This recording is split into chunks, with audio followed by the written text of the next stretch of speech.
मैं डॉक्टर दिलीप आज एक नए टॉपिक के साथ आया हूँ।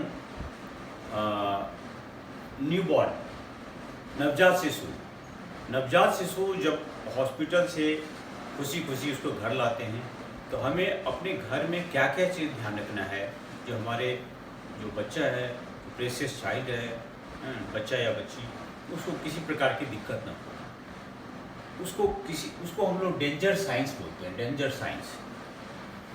इस टाइप का कुछ भी खास दिक्कत होती है तो अपने डॉक्टर को ज़रूर जल्द से जल्द रिपोर्ट करें।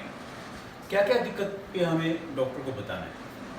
तो जैसे पहला, दूध कम पी रहा है और सुस्त है या इरिटेबल है, या तो ज़्यादा सुस्त है और जगाने पे ठीक से दूध पीने के लिए भी नहीं जगता या जगती है, और इरिटेबल है या फिर इरिटेबल है बच्चा, नॉर्मल दूध पीने से या नॉर्मली कंसोल करने से वो चुप नहीं होता है, तो उस केस में हमें रिपोर्ट करना है। बच्चे का सांस का रेट यदि 60 से ज़्यादा है, बहुत तेज़ सांस ले रहा है, आप बेसिकली सोने के टाइम में सांस का रेट काउंट करें, 1 मिनट में कितनी बार सांस लेता है। सांस रेट बहुत ज़्यादा हो रहा है तो भी आपको रिपोर्ट करना है। फिर टेम्परेचर का भी ध्यान रखना है। टेम्परेचर ज़्यादा भी नहीं होना चाहिए, आपके साथ टेम्परेचर अगर बहुत ज़्यादा हो रही है या कम हो रहा है, तो दोनों केस में हाइपोथर्मिया है या हाइपरथर्मिया है, दोनों केस में ध्यान रखना है। सांस को बच्चे नॉर्मली 10 सेकेंड तक रोक लेता है। अब बीच में देखेंगे बच्चा आपका सांस ले देते कभी कभी 10 सेकेंड के लिए रोक लेता है। तो 10 सेकेंड से कम तो नॉर्मल है, लेकिन 10 सेकेंड से ज़्यादा होती है, सांस रोकता है बच्चा, तो आप ज़रूर रिपोर्ट करें। साथ साथ ये भी देखें ये मुंह के लिप्स के ब्लू कलर तो नहीं हो रहा है, ब्लू कलरेशन लिप्स का। हाथ पैर में कई बार हो जाते हैं, लेकिन लिप के पास, माउथ के पास यदि ब्लू कलरेशन होता है, नीलापन आता है, तो बताना है। सांस लेने में आवाज़ आती है, व्हीजिंग साउंड या कराहने का आ रहा है, ऐसे करके साउंड आता है, तो भी आप डॉक्टर को बताना है। या सांस लेने में छाती जैसे ये ज़्यादा धंस रही है, ज़्यादा रिट्रैक्शन हो रहा है, तो उस केस में भी हमें रिपोर्ट करना है।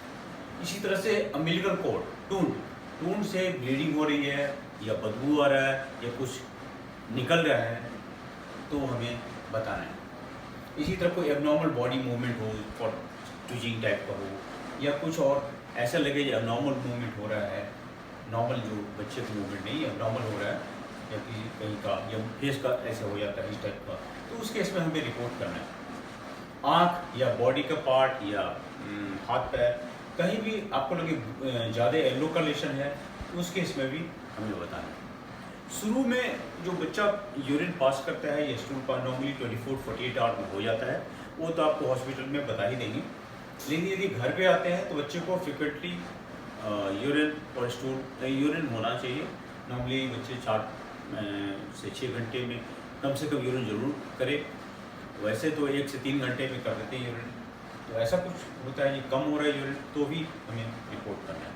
और पहले 24 से 48 घंटे में यूरिन और स्टूल नहीं होता है, तो 24 घंटे में ही नहीं हो पाता, तो आप ज़रूर बताएं यदि घर पे आ गए। बच्चों को बार बार माँ का दूध मिलते रहे, इसका ध्यान रखिए, और इन बातों को जरूर ध्यान रखिए, इन डेंजर साइंस को ध्यान रखिए। Thank you for today.